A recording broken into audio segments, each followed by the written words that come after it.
आइए एक और वीडियो के साथ मैं साहल आलम आपका स्वागत करता हूं। आज का जो मेरा टॉपिक है वो है पैसिव मोड। अक्सर आप क्लास में होते होंगे, टीचर्स आपको पढ़ाते होंगे तो ये कहा जाता है कि यार ये पैसिव में है।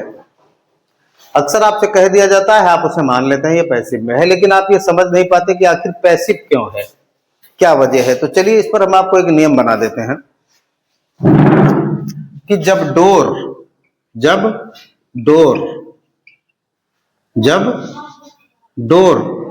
का पता ना हो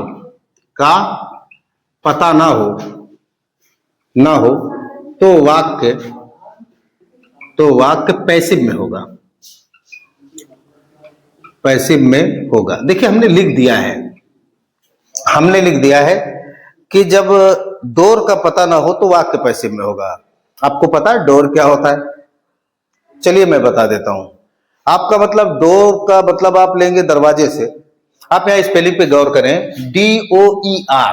अगर आप ध्यान देंगे तो इसमें हमारा स्पेलिंग है DOER। अब डू का मतलब करना,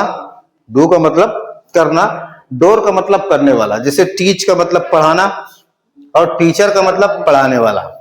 कॉन्फेक्शन मतलब मिठाई जैसा कुछ, और कॉन्फेक्शनर का मतलब मिठाई वाला यानी हलवाई।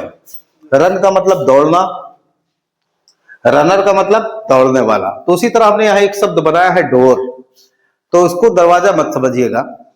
तो जब डोर का पता ना हो यानी डोर लापता हो तो वाक्य पैसिव मोड में जाएगा। यानी अगर देखा जाए तो कार्य कौन कर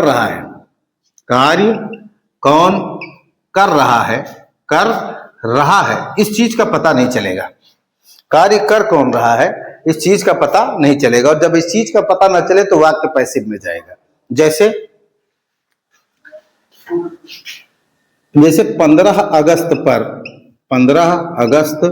पर तिरंगा झंडा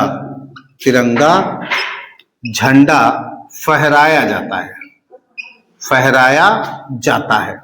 अब आप देखिए वाक्य तो प्रेजेंट इंडेफिनिट ही लग रहा है, क्योंकि ता है, ती है, ते है आ रहा है, तो वाक्य प्रेजेंट इंडेफिनिट में है। हम लोग हिंदी मीडियम वाले हैं तो इस चीज को जानते हैं। लेकिन अगर मैं आपसे ये पूछूं कि 15 अगस्त पर तिरंगा झंडा फहराया जा रहा है या जाता है, तो कौन फहराता है? आप बता पाएंगे? नहीं, फहराता कौन है इसका पता नहीं है। हाँ, झंडा फहराया जा रहा है ये पता चल रहा है। तो इसमें देखा जाए तो डोर का पता नहीं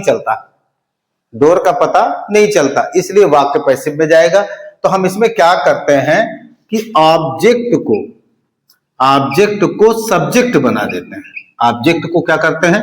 सब्जेक्ट बना देते हैं। ये आपको ध्यान देना है कि ऐसे वाक्यों में ऑब्जेक्ट को हम सब्जेक्ट बना देते हैं। जैसे तिरंगा झंडा हम लिख सकते हैं ट्राई कलर्ड फ्लैग। ठीक, उसके बाद इसमें इंडेफिनिट में है तो जयमार लगेगा, इज फ्लंग। अब क्या बचा? 15 अगस्त पर ऑन 15th अगस्त। फिर से देखें, लोगों को नए मोबाइल दिए जाते हैं। अब यहां चेक करिए, वाक्य फिर से उसी तरह है कि लोगों को नए मोबाइल दिए जाते हैं। अगर मैं आपसे ये पूछूं कि नए मोबाइल देता कौन है, वाक्य में पढ़ के आप बता पाएंगे क्या? मेरे ख्याल से नहीं। ऐसा इसलिए है क्योंकि हमने लोगों पर ध्यान दिया, मोबाइल पे ध्यान दिया। देता कौन है इससे कोई मतलब नहीं हमको। मिलको मिला, काम हुआ। तो हमारा ऑब्जेक्ट क्या है? लोग हमारा ऑब्जेक्ट है, तो हमने लिखा पीपल। हमने क्या लिखा? पीपल। बहुवचन है, लगाया हमने आर। देना का थर्ड फॉर्म ले लीजिए गिवन। अब क्या बचा है? नए मोबाइल, न्यू मोबाइल्स। फिर से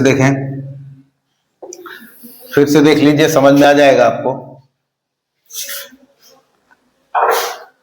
मुझे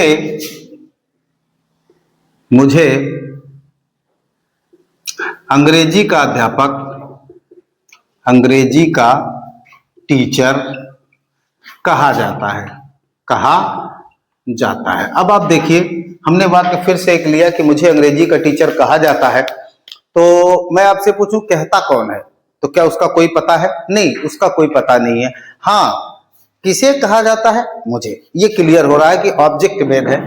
तो मुझे का मतलब आई के साथ हमने लगाया आई एम, कहना का third form said, I am said.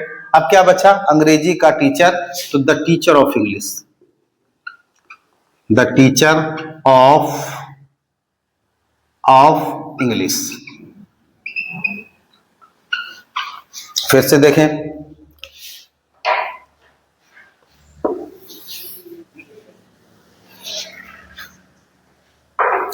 बकरों की बलि, बकरों की बलि चढ़ाई जाती है। किसी हिंदी शायर ने लिखा था, और मेरे साथ एक दादाजी पढ़ाया करते थे, मिश्रा जी थे, मैं उनका नाम भूल रहा हूं, और उन्होंने लिखा था सिंह का बाल नबाका हुआ, सिंह का बाल नबाका हुआ, बकरे बलि बेदी पर लाए गए, विषधर को दूध पिलाया गया, मासूम केचुए कटिए में फंसाए गए। ये हिंदी शायर का शेर है। तो हमने लिखा बकरों की बलि चढ़ाई जाती है, तो हम लिख सकते हैं ही गोट, हालांकि इसे बिली गोट या नैनी गोट लिख सकते हैं आप। ही गोट आर बलि चढ़ाना के सैक्रिफाइस्ड। इस तरह से आप इसका इस्तेमाल करेंगे पैसिव मोड में, और उम्मीद करता हूं कि ये प्रेजेंट इंडेफिनिट टेंस का पैसिव था, आप उसे पसंद करेंगे और अपनाएंगे। Thanks for watching video.